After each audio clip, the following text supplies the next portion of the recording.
Libye surtout nag du fils de Muammar Kadhafi c'était benn coup bu dur pour les Libyens mën nañ ko wax bi ñu yëgee li nga xam moom moo di décès bi.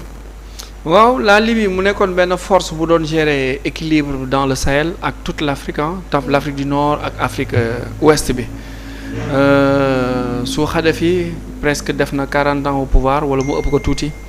bi mu ñëwee fexe na ba jouer ci lépp luy stabilité ci côté sous-région bi mooy lu jëm Sahara occidental côté sahraoui les Targui Kidal Tombouctou Gao sud du Libye sud du Algérie.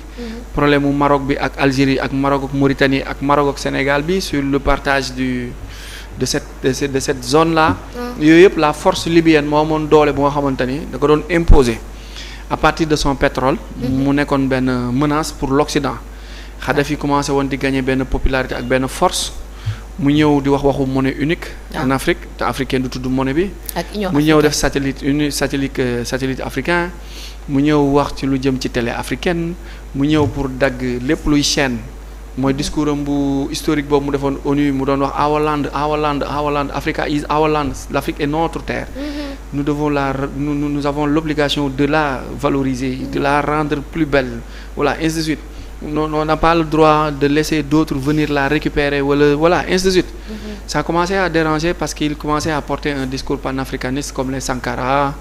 Pas Mandela mais comme les Sankara. Pas Mandela non pas Mandela. taxawal foofu lu tax pas Mandela du ma fa taxaw. du ma fa taxaw c'est pas la question. waaw non pas Mandela juste rek benn 5 minutes. ma ne non pas Mandela su ma nee panafricanisme ni pas Mandela. Mandela lan moo nekkoon problème ci il faut plutôt parler Lumumba wala Sankara. mais pas un panafricaniste.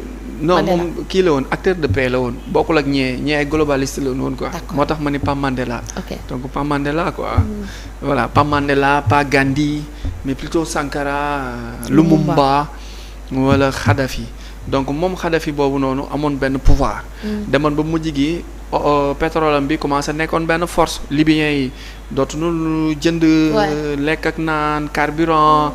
faju jàngi yooyu yëpp mu garantir leen ko dagg désert bi commencé def autoroute de l'eau commencé voilà àdduna di dox ba mu tase ak ay moromam de vision Abdoulaye Wade du Sénégal Thabo Mbeki Afrique du Sud Olusegun Obasanjo du Nigeria Abdelaziz Bouteflika Algérie ñoo amoon vision wu teg voilà benn affaire teg lu mel ni ñoom NEPAD New Partnership for Africa pour le développement ñu am ay vision grande muraille verte de Dakar à Djibouti. Abdoulaye Wade commencé ni nan planter ay garab yuy téye désert bi xam nga Afrique commencé di am benn vision ñu commencé def benn di waxtaanee lu jëm ci ay monnaie unique. waaw Abdoulaye Wade invité ko à Dakar en 2007 mu ñëw mu def ko invité d'honneur bi mu ñëw Abdoulaye Wade def discours ba pare.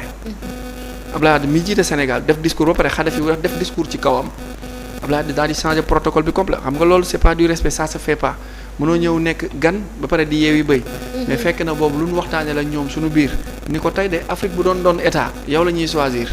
donc après man mi la invité waxal tu es le responsable le chef de toute l'Afrique. nos journalistes notre presse. qui passe tout son temps à dénigrer. insulter ak critiquer ak di bindal nit. parce que kooku moo la neex. dunu jubul mukk nii lañ def comme garabu yow ak di saaga rek. waaw laissez-les parler ils n'ont pas décodé le discours boobu noonu l'Europe l'Occident décodé discours bi 2 ans après ñu commencé def révolte en 2009 ba ñu décodé discours Kadhafi bi waaw li mu def ñu xam ne ñi ngi dem ci benn formation unique ni non ñi il faut les déstabiliser ñu jug fi ñu jëm arrangé waaw ñu jug ñoom ñëpp su ma juumul Olusegun mandaam commencé jeex Afrique du Sud mandaam commencé jeex Abdoulaye Wade ñu tegal ko Y'en a marre. waaw faire sortir la jeunesse. ñu tegal ko Y'en a marre. oui tegal ko Y'en a marre ñoom Laurent Fabius jël xaalis bu bari ñëw dem Parcelles Assainies ci mbedd yi rencontrer Y'en a marre. pousser leen à ce que ñu wax ci lu nga xamante ni cherté vie bi la. voilà démocratisation ñu révolté wu. Sénégal comme coup d'état yomb fii da ngay faire révolter la population. Abdoulaye daal di xam loolu daal di créer li ñuy wax quart bloquant mu ni léegi ku njëkk am 25% yaay gagné parce que xamoon na ni ñi ngi ci kawam malheureusement ils avaient préparé un coup pour le Sénégal c'était pour déstabiliser par le djihadisme complètement le Sénégal mais chaque fois yàlla day intervenir pour Sénégal.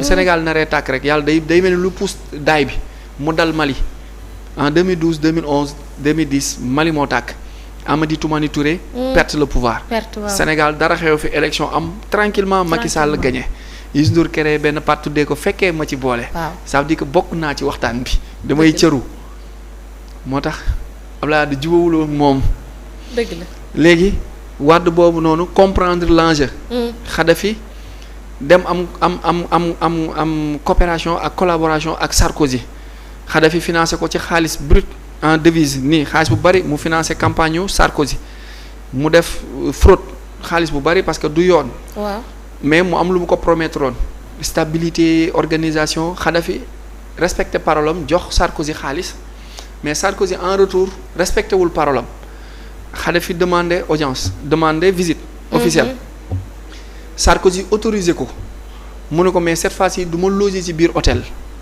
du ma loger ci hôtel yeeg ci digg Champs-Élysées image boobu kenn du ko wane lu bari. waaw Kadhafi ay tente la teg. mooy kii wu naaree digg Champs-Élysées ak ay gileemam ak ay xare ay xale yi jigéenam teg ataaya beeg warga bi. yàpp beeg saxaar si commencé jolli mu teg la ay tànkam foofu la doon joxe audience. ministre yeeg yooyu ñoo ñëwoon mu leen di jox audience moom demul woon. waaw. parce que dafa doon wan Kadhafi dafa doon wan français yi ni leen seen président bii ngeen fal. man maa ko fal loolu gifle la pour tout le monde occidental. ils se sont organisés ils se sont préparés non seulement pour la monnaie unique.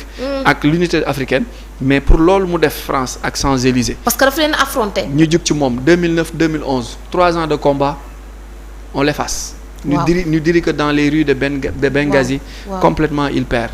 il déstabilise la Libye l'Amérique de Obama.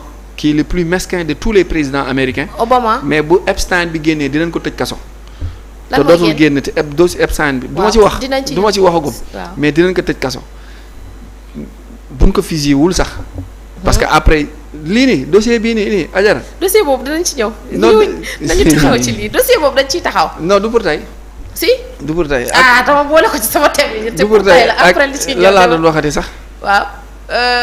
déstabiliser bi mu defee ci bi mu demee Champs-Élysées ci la ñu daal di loolu ñu daal di ko song entre 2009 et 2011 ñu jëlee ko fi jaay ko doole rey ko diri ko tas li bi l'Amérique de Obama ñëw manque ay kii pétrole Angleterre tout le monde occidental tous les pays européens ñoom ñëpp ñëw jël le pétrole libyen ku ne branché robinet ku ne branché tuyau ñu jël pétrole bi yanu yóbbu déstabiliser complètement la Libye ba pare bi rébellion bi amee armée yi tas bi armée yi tasee am ay groupe rebelle ak ay groupe djihadistes yu récupéré armée bi ñooñu nag ñoo am sañ-sañu di laajte indépendance su Nord Mali parce que Nord Mali dafa am frontière ak sud Libye ak sud Libye léegi nag armée Kadhafi bi moo leen doon empêcher à ce que ñoom ñu progresser bi armée Kadhafi bi daanoo ñu récupéré armée yi sonal Nord Mali boobu pour créer foofu nag indépendance donc rôle Kadhafi loolu woon en quelque sorte Afrique léegi doom ji dafa ñëw Saïd pour jaar ci tous les pas du père pour defaraat pour regrouper waat loolu yëpp ñu xam ne kii menace la bu ñëwee day defaat équilibre parce que xam na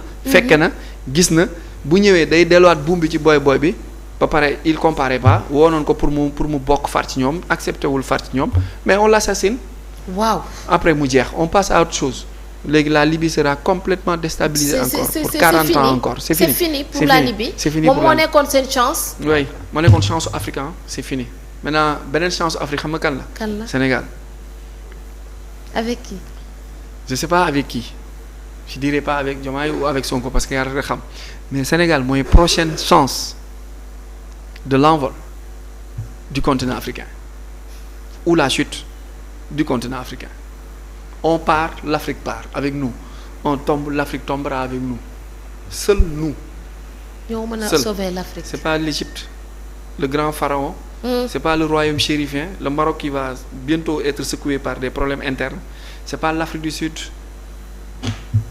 c'est pas le Nigeria ni l'Angola ni l'Éthiopie mooy pays yi nga xamante ni pour le moment ñoo yor doole wala Algérie bi instant bi économiquement c'est le Sénégal je le répète encore une fois le Sénégal a le destin de l'Afrique entre ses mains la trahir ou la nu koy waxati le destin oui le trahir ou le jeter à l'eau alors ñu bëri ñu ngi doon am yaakaar ci doomu Kadhafi bi ni xëy na peut-être bu demoon ba jëlaat li nga xam